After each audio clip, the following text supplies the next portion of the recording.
Hey folks, welcome to Pastry Revolution. Today we're going to make the most amazing, sweet, perfectly spiced apple pie. We're going to put a crumble topping on it. Now, apple pie is usually made with Golden Delicious and Granny Smith apples. And the reason for that is because Granny Smith apples hold their shape, they're firm, but they're not sweet. Whereas Golden Delicious are sweet, but they don't hold their shape. So today we're going to use one apple, and I think this apple is perfect. Why? Because it's holds its shape, it's firm, and we're talking about Honeycrisp apples, which are seasonal, by the way. So let's go. Come on, let's make it. But first, let's find out where apple pie comes from. My name's Jose. I'm a restaurant manager, a chef, and a dad to two wonderful girls. Over the years, I've realized that we're used to using cake mixes that, quite frankly, taste like cardboard. So I realized it's time for a revolution. So sit back, take notes, and get ready for a pastry revolution. The term American is apple pie is actually just a saying because, frankly, apple pie is actually English.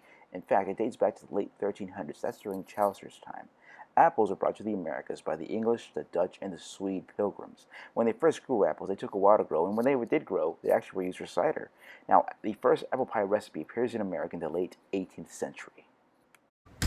There we go, so we're back. Now we're gonna make our awesome apple pie, folks. We're gonna start by making the crust, which is an all butter crust. We're gonna peel our apples, slice them up, spice them up, sweeten them up with brown sugar and regular sugar. We're gonna put a streusel topping on it. We're gonna bake that baby up. It's gonna be amazing. Can't wait to show you guys. Okay, folks, so any great pie starts with a good crust. You want a crust that's gonna be light, flaky, not tough at all, easy to chew, crumbles in your mouth, kind of melts actually in your mouth. How to do that? We're going to make a crust that's made with all butter. Oh yeah, some recipes do call for butter and shortening or lard, but I like using all butter because I like the flavor better. And you can achieve using a tender crust by using all butter if you follow some few simple steps. First, your ingredients have to be ice cold. That means put this butter in your freezer for about half an hour before you start using it. Ditto with the flour and all the dry ingredients. Now, we are going to add buttermilk to our pie crust, and just keep it in the refrigerator. Bring it out whenever you're ready to use it. Great, so let's start making it. Great, so we're going to start by adding our butter into our stand mixer. Make sure all the butter goes in. That's being stubborn. Good God. There, all the butter. Now we're going to add our flour, sugar, and salt.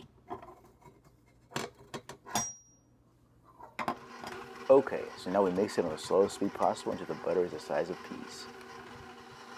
Okay, so about halfway there you start noticing the butter is breaking up even more, but it isn't quite ready, still needs more time. Okay, now it's done. If you pick it up with your hand, you'll notice that it kind of looks like cornmeal. It's coarse. It is perfect. The butter is the size of peas. It's ready to go. Okay, now we add our buttermilk and our vanilla extract or vanilla bean paste, whichever you prefer. Now we mix it until it's just well combined. You don't want to overmix this, otherwise your pie crust will come out tough. So pay close attention to this. Just until the buttermilk is well mixed. I can't stress that enough. Okay, once the buttermilk has been combined into the dough, we're going to go ahead and put in some plastic wrap and wrap it up. Now notice, it is kind of crumbly. That's okay though, because you're going to let this rest for about 12 hours. Once it's rested, all the flour will acquire all the moisture and it'll be perfect. So great. Wrap it up real well and put it in the refrigerator for 12 hours. Okay, so we're going to start peeling our apples. After I'm done peeling them, I'm going to show you how to cut them so that you have even-sized pieces in your apple pie, which is very important, by the way. You want them to be even so the pie cooks evenly and every apple has the same texture. Great, so let's peel. Right, so to cut the apples, hold it upright and cut it straight down using the little blossom as your guide. That's usually where the core is. You cut it straight down. Now, you could use an apple core, but to me, that's a unitasker, and I hate unitasers. I hate using them. So this is how I do it. Right. After that, you're going to go ahead and slice your apples into about half-inch thick pieces. I like my apple pieces to be thick, not thin. I feel that if they're too thin, they turn to mush. And I don't want applesauce. I want apple pie where I can have a bite of those awesome, juicy apples. I have been asked many times, how do you keep your apples from oxidizing? And it's very simple. All you do is you get juice from half a lemon, and you add it to your apples. Okay, then mix it in thoroughly. Now, you could just do water and the lemon juice, but if you do that, then what happens is that the apples will soak up all that water, and when they cook, they'll be mushy, and that is something you do not want. That is not good. So we're going to keep our apples crisp, firm, and yet delicious, but just adding just that juice from the half a lemon. Now, when I say making apple pie, I'm making apple pie. This pie has 3 pounds of apples, guys. Yes, that sounds like a lot, but trust me, it'll be so amazing and so worth it. Okay, great. Now we're going to go ahead and make our pie filling. We add our granulated sugar, brown sugar, and cinnamon. Now we go ahead and follow up with a vanilla bean paste or vanilla extract, whichever you decide to go with. God, make sure we get everything in there. You want everything, every last bit of this vanilla bean paste in there. It's amazing. Good. Now we're going to go ahead and add our flour. Now the flour is going to serve as a thickening agent. It's going to thicken the sauce that these apples are going to make. Now to mix it, you can use your hands, or you can use a spatula. I prefer using my hands. So I'm going to go ahead and mix it well, and then I'll show you how it looks like when it's completely mixed. And here we go, folks. The apples are thoroughly mixed. If you notice, they are all evenly covered. How the goodness is in there. Oh gosh, this smells amazing. Wish you could smell it. Okay, guys, so in the beginning of the video, I was telling you that I'm going to use the crumble topping, the strudel topping, so to speak. And the reason I'm doing that is because I'm not a huge fan of pie crust or pie dough as a topping for my pie. I want something that's going to give me texture, enhance the flavor of the apples, and just complement it really nice. So we're going to make a strudel. The strudel is so simple, it's amazing, it's easy. Basically just butter, flour, brown sugar, cinnamon, and oats.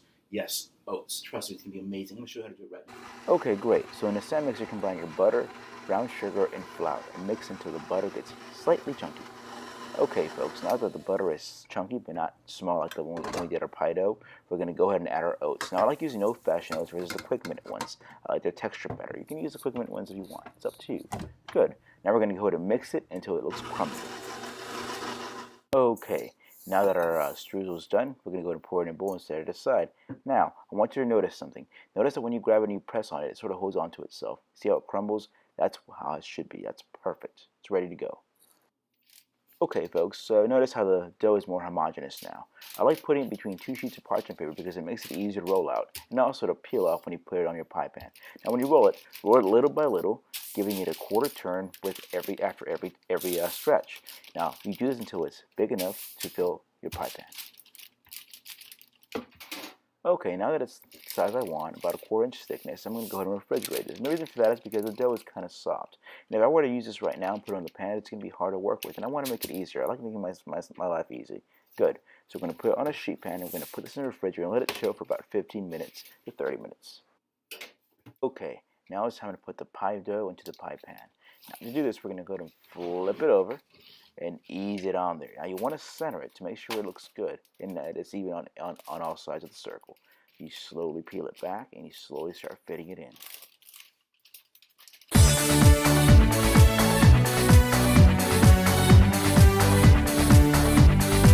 Brilliant. Now we're going to start removing the excess dough.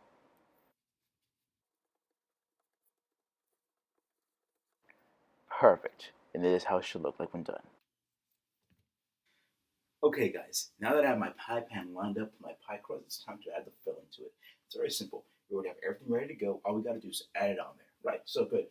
Now I know this looks like a lot for this small little pie, but trust me, it'll be worth it.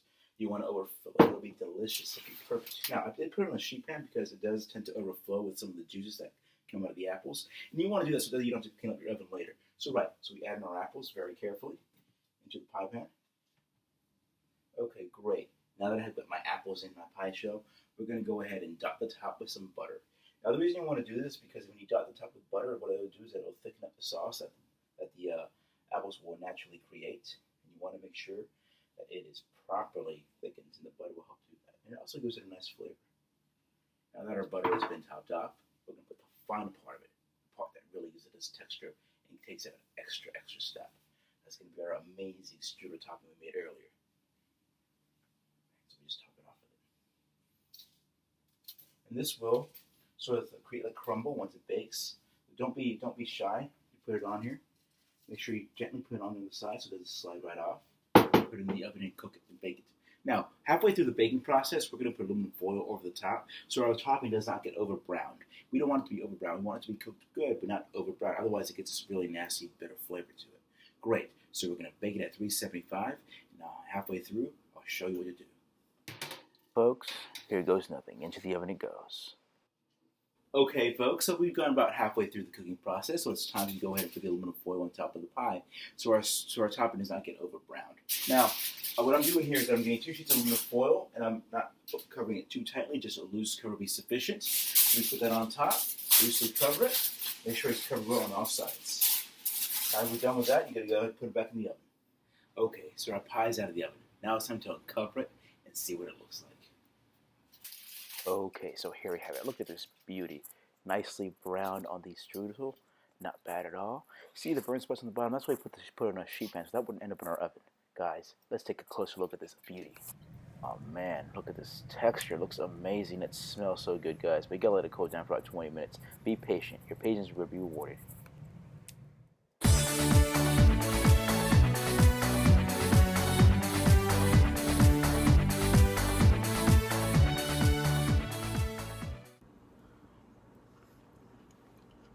Mmm. Mmm. God. That streusel really blends in great with the apples. They're slightly acidic, but not so overwhelmingly acidic. Just the right amount of sweetness. Brown sugar really does give it a different dimension. It is spectacular, and I can't wait for y'all to try it. Okay, folks, well, I'll see you next time on Pastry Revolution. Until then, happy baking.